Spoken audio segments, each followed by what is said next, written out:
Mesdames et messieurs, merci de nous rejoindre dans ce Flash Info. Bienvenue.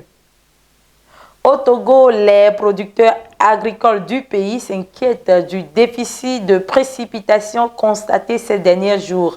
Cette absence prolongée de pluie menace les cultures en pleine croissance. Face à ces inquiétudes, l'Agence nationale de météorologie, ANAMET, appelle au calme les populations et rassure des précisions avec la télévision togolaise.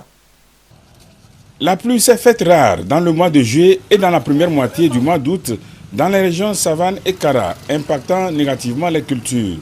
Malgré les poches de sécheresse constatées durant des jours, l'Agence nationale de la météorologie, ANAMET, se montre rassurante. En début de la saison culturelle dans le Grand Nord, on avait pu faire diffuser ce que nous appelons les prévisions saisonnières.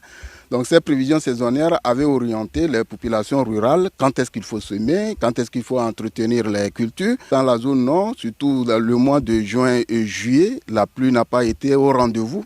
Donc cela a pu affecter certains agriculteurs qui n'ont pas vraiment eu l'occasion de pouvoir faire prospérer leur culture.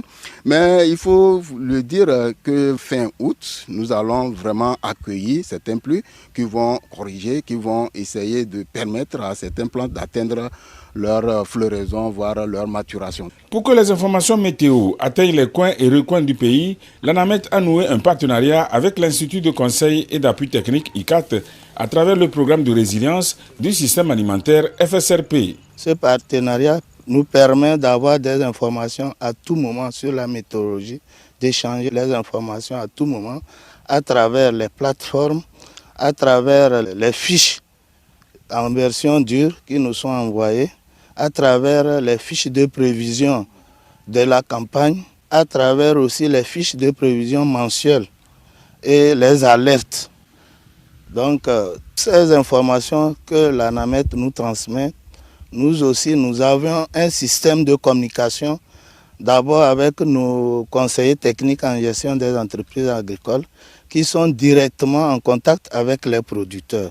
Dès que nous recevons les informations en version dure, nous faisions une distribution de ces fiches à tous les chefs d'agence et à tous les conseillers pour pouvoir s'en inspirer et donner des informations aux producteurs à travers des sensibilisations.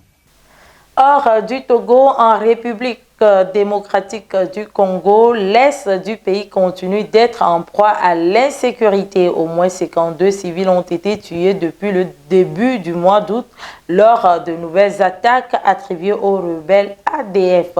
Ces violences rapportées dans le Nord Kivu s'accompagnent de pillages, d'enlèvements et d'incendies, provoquant les déplacements massifs de population et une situation humanitaire alarmante.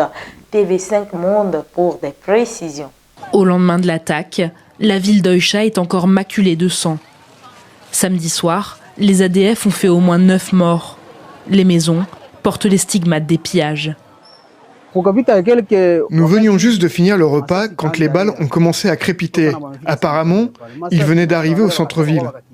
Mes sœurs ont directement pris la fuite et mon frère et moi sommes restés sur place. Ensuite, on a été obligés de fuir nous aussi. On a passé la nuit à Mabasele. Et ce matin, en revenant, on a trouvé la maison et tous les biens incendiés. Notre père est porté disparu. On ne sait même pas s'il est encore vivant. Quelques jours plus tôt, c'est le territoire de Lubero, une centaine de kilomètres plus au sud, qui a été touché.